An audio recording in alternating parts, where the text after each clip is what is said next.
Bahujan Samaj party का नाम आते ही उत्तर प्रदेश की राजनीति में अब एक सीट याद आने लगी है। उमा शंकर सिंह ने जैसे तैसे करके बहुजन समाज पार्टी की इज्जत जरूर बचा दी विधानसभा चुनाव में, लेकिन पार्टी की साख पर कई सारे सवाल खड़े हो चुके हैं।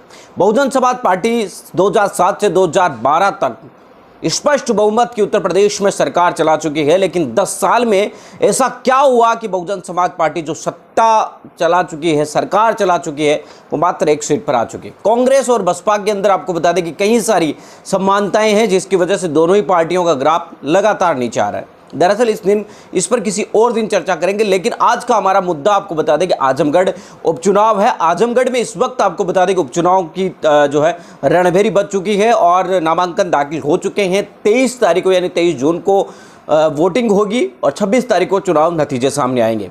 बहुजन समाज पार्टी की तरफ से यहाँ प्रत्याशी है गुड्डू जमाली उर्फ शाह आलम।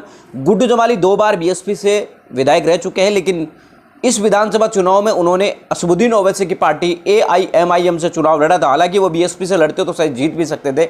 उन्होंने निर्दल उनकी पार्टी से चुनाव लड़कर वो एकमात्र नेता थे जो असदुद्दीन ओवैसी की पार्टी की जमानत बचा पाए थे। जो भी हो, आजमगढ़ जिले के अंदर असदुद्दीन ओवैसी की खुद का एक पर्सनल वोट है, इसमें कोई दो राय नहीं है। 2014 के अंदर आजमगढ़ से जो मुलायम सिंह यादव जब समाजवादी पार्टी से लड़े थे, उस वक्त आपको बता दें कि चुनाव जो है बसपा से गुड्डू जमाली लड़ चुके हैं और 2,66,000 के आसपास उस समय उन्होंने वोट भी हासिल किए थे।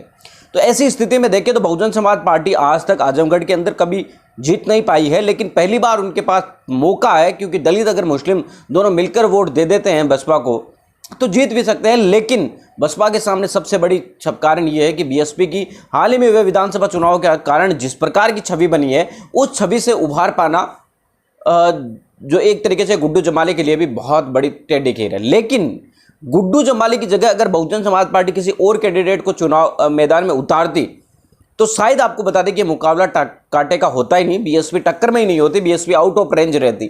लेकिन गुड्डू जमाली को लड़ाई में उतारने की वजह से बहुजन समाज पार्टी मजबूती से सामने आ रही है। हालांकि भारतीय जनता पार्टी के नेता लगातार इस बात की बात कर रहे हैं कि हमारी लड़ाई जो है, भारतीय जनता पार्टी की जो लड़ाई है वो एक तरीके से बसपा से है।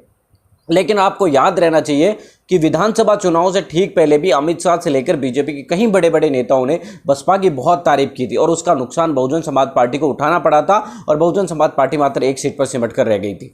तो आजमगढ़ का चुनाव बीएसपी की वजह से दिलचस्प तो हुआ है, लेकिन चुनाव नतीजे 26 जून को ही आएंगे, तब तक भविष्यवाणी बिल्कुल भी नहीं।